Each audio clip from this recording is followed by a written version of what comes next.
Isaya 10. Kuna Biblia? Isaya 10. Mstari wa kwanza. Yes, nkuko mubibona rero iyo ni inama yahariwe muri Kenya y'ihuriro ryitwa Okoa Uchumi Campaign Coalitions. Ni ihuriro ry'imiryango itegamiye kuri leta, civil society organization yo muri Kenya, ryashinzwe hagamijwe guharanira imicungire myiza y'ubukungu bw'igihugu no gukurikirana uburyo leta ikoresha amadeni n'imisoro. Iri huriro rigizwe n'imiryango itandukanye iharanira gukorera mu mucyo mu micungire y'imari ya leta, kugenzura ikoreshwa ry'amadeni igihugu gifata, kurwanya ruswa, kurengera abaturage ku misoro ibaremereye no gusaba ko abaturage bagira uruhare mu byemezo by'ubukungu. Mu bikorwa byaryo, Okoa Uchumi risohora amatangazo ku ngengo y'imari n'imisoro, rikora ibiganiro n'abaturage, risaba leta kubazwa uko ikoresha umutungo wa rubanda, kandi rikangurira abaturage kugira uruhare mu bibazo by'ubukungu n'imiyoborere myiza yabo. Iyo nama rero mugenda mubona uko bigenda tugenda imbere. Ni ihuriro rya Okoa Uchumi nk'uko nabikubwiye, ryashyize hanze itangazo rigaragaza impungenge rikomeye ku ngengo y'imari ya leta ya 2026-2027 ingana na tiriyari 4.82 z'amashiringi ya Kenya, hamwe n'umushinga w'itegeko ry'imisoro rya 2026 Financial Bill 2026. Ibibazo by'ingenzi byagaragajwe kugira ngo tubijyane neza tugende tunabinyuramo. Icyambere ni ingengo y'imari ihanitse cyane. Iri huriro rivuga ko iyo ngengo y'imari ari nini cyane kandi idahuye n'ubushobozi bw'ubukungu bwa Kenya. Rivuga ko leta ikomeje gukoresha amafaranga menshi mu gihe serivisi z'ingenzi nk'ubuvuzi n'uburezi zikomeje guhura n'ibibazo bikomeye byo kubura ubushobozi. Icya kabiri baganiriyeho, ideni rya leta rikomeje kwiyongera muri Kenya n'ubundi. Ideni rya leta ya Kenya rivugwa ko rimaze kugera kuri tiriyari 12.84 by'amashiringi ya Kenya.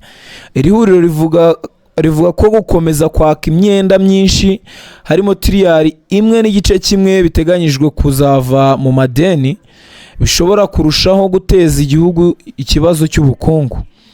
Bavuga ko kandi ko amadeni abuza abikorera gushora imari no gutanga imirimo mishya. Ikindi kintu baganiriyeho ni ubuzima buhenze ku baturage. Batangaje impungenge ku izamuka ry'ibiciro by'amashanyarazi, ibiciro bya lisansi, imisoro myinshi n'ubushomeri bukomeje kwiyongera mu gihugu cya Kenya. Bavuze ko ibyo bishobora kongera ubukene n'ubusumbane mu baturage. Icya kane, kunenga Financial Bill 2026 n'imikoreshereze y'ubukungu n'ubundi. Iri huriro ryise zimwe mu ngingo z'uyu mushinga w'itegeko imisoro ikandamiza abaturage. Banenze kongera ububasha bwa KRA mu kugenzura abaturage. Ubwo KRA ni bivuga gutyo ni Kenya Revenue Authority, ni ikigo gishinzwe imisoro ari muri Kenya. Uburyo bukomeye bwo gukusanya imisoro cyo nacyo ni ikindi, ndetse n'imisoro bavuga ko yibasira cyane abakene kurusha abakire n'abafite ububasha. Icya gatanu ihuriro ryaganiriyeho hari ruswa n'imiyoborere mibi.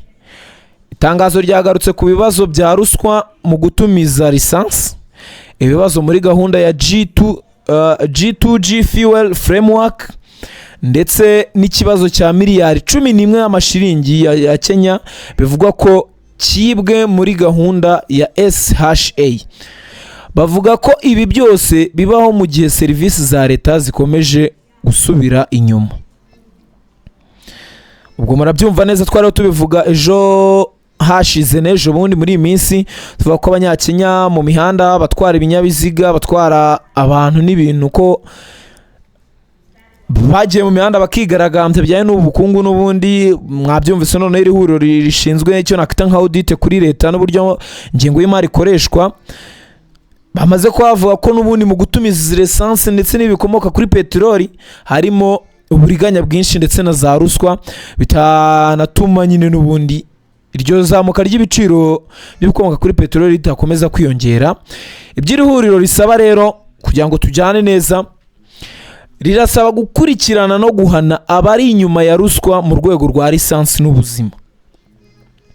Icya kabiri, gukuraho ingingo zibangamira abaturage muri Financial Bill 2026. Iyi ni gahunda yabo, ni itegeko ryabo rijyanye n'imikoreshereze y'ingengo y'imari. Kugabanya umusoro ku matelefoni ngendanwa. Ikindi ni ukuvugurura uburyo igihugu cyishyura amadeni. Kugabanya ibiciro by'amashanyarazi, kugabanya ingengo y'imari kugira ngo ijyane n'ubushobozi nyakuri bw'amafaranga igihugu cyinjiza. Ibyo ni bimwe mu bintu ihuriro risaba leta kugira ngo ibe yabyigaho inanabikore. Ubutumwa rero ku baturage bagize n'ubundi kuko baba haranira inyungu z'abaturage cyane, bagize n'icyo bagenera abaturage nk'ubutumwa. Iri huriro rirasaba abaturage ba Kenya kwitabira ibiganiro bya rubanda mu mahoro. Murabyumva bahise bajya ku by'imyigaragambyo twagiye tubona mu minsi ishize, gukoresha uburyo bwemewe n'itegeko mu gusaba uburenganzira. Ikindi no gukomeza guharanira ubutabera n'imiyoborere myiza binyuze mu bikorwa bya gisivile no kubahiriza itegeko nshinga. Iri huriro muri iyi nama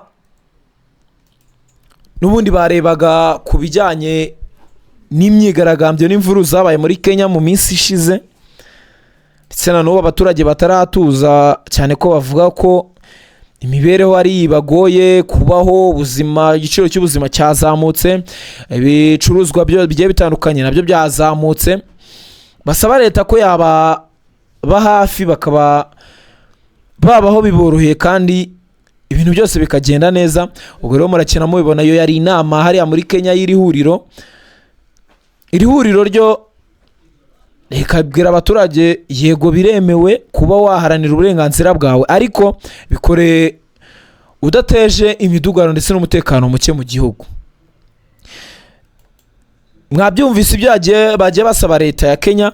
Ubwo kugeza kuri ubu icyo nakubwira nuko perezida wa Kenya nta kintu na kimwe arabivugaho iby'ubukungu bwa Kenya ndetse n'igwa ryabwo.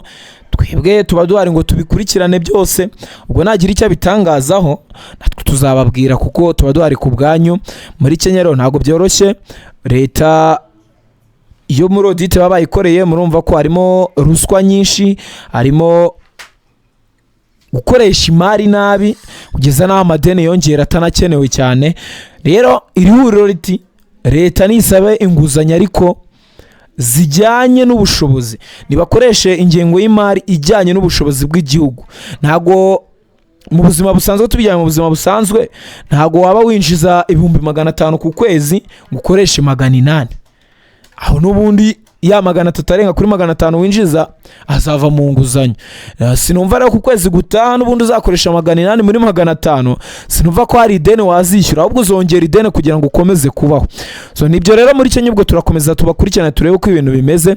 Mwibutse gukanda subscribe kuri The Quick Times News kugira ngo amakuru yose ajya kugeraho ku gihe. Mukomeze mugire ibihe byiza kandi Imana ibane namwe.